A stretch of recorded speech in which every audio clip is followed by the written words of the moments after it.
This video is a mashup. I took some footage from an interview that Maestro from MaestroKnows.com did with Mr. Cartoon. Mr. Cartoon is an artist from LA. He's an artist turned tattoo artist, turned clothing line designer, turned sneaker designer, turned watch designer, album cover designer, and the list goes on. And he's doing it, and he's doing it big out in LA. He's an inspiration. He's an inspiration to me. He should be an inspiration to everybody. So if you want to find out more about Mr. Cartoon, make sure you go to my Tumblr blog. That's sneakgeeks.tumblr.com. Also, you can go visit his websites and his blog. Just Google his name, Mr. Cartoon Tattoo Artist LA, and you'll get a whole stack of information about dude. So make sure you watch the video all the way to the end. I also have a shoe that I'm going to be showing y'all, and I just thought this was appropriate to be showing this shoe that I've never shown before.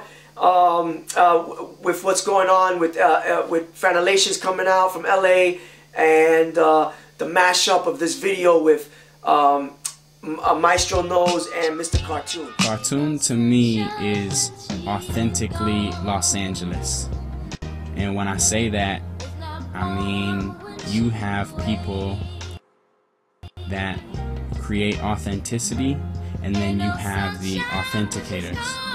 Authenticators try to create from knowledge of what other people have done. Creators of authenticity create through learning and making mistakes, seeing what works and what doesn't work, and making something of their own.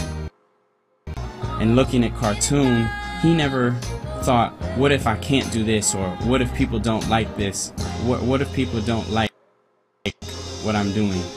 He thought, what do I like, and what are all the things I can do?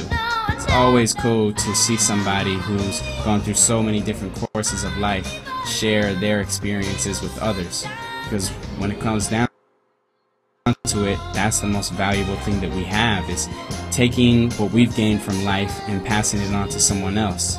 Looking at what Cartoon has accomplished and built for himself, no one can take it away from him. When you work for somebody else, your job could be gone at a moment's notice. But when you do work for yourself in your community, that sticks in people's hearts and people's minds and lasts a lifetime. The whole thing in my head was, how can I be different? How can I represent LA but still have the same mindset and quality that those East Coast boys had? Because I was fortunate enough at a young age to go to New York City, go to the Lower East Side, to go to the Bronx and see Manhattan and see how much more fast-paced the East Coast was to us. And I hooked up with a friend named Esteban Oriol. He had the same type of goal in mind. I was doing album covers at that time, so already at a very young age I was seeing my album covers blown up on Sunset. To be able to drive down the street and see Above the Law or MC Ren, NWA album cover that I was doing. I didn't think there was anything higher to go from there. I didn't know it would go turn into watches and phones and him in his shoes. What I wanted to show you was a Mr. Cartoon shoe. This shoe here is a Livestrong Mr. Cartoon Air Force 1. So you can see how the box looks. You see the Livestrong band for Lance Armstrong's foundation. And 100% of Nike's profit from the entire Livestrong collection go to the Lance Armstrong Foundation. Air Force Certificate of Authenticity. And then I missed out when this shoe first came out. I didn't get it. I kind of slept on it. Plus, I thought it was just going to be too hard to get. On the toe box, we got the spider web. And there's a story behind that. And look at the detailing, the mad detailing. We have a gradient on the swoosh from black to yellow. You guys can see that. You can see the tattoo work, the face there that looks like a female clown. We got a lowrider on the laces. We got the silver tips.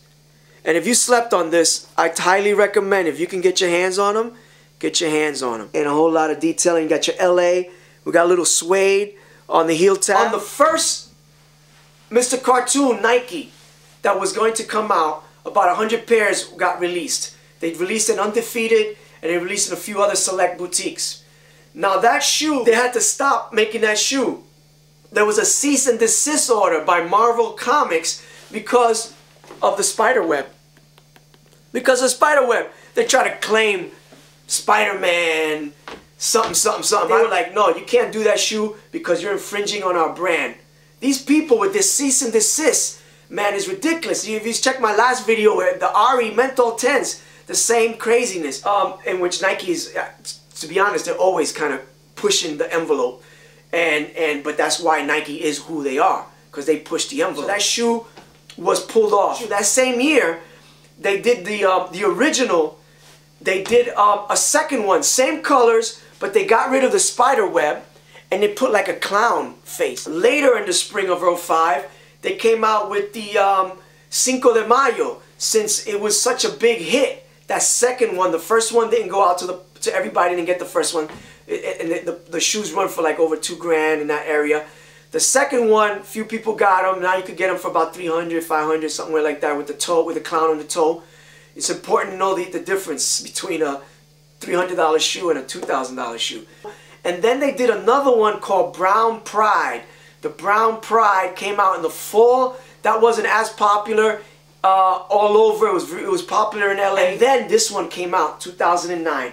So it had been like 4 years. And then when this one came out, they hit it with the toe, with the spider web. It was a big treat for everybody. They went crazy over this shoe. Now, that's that one I showed you. Gotta show you another one that I got. I always got a little treat for you.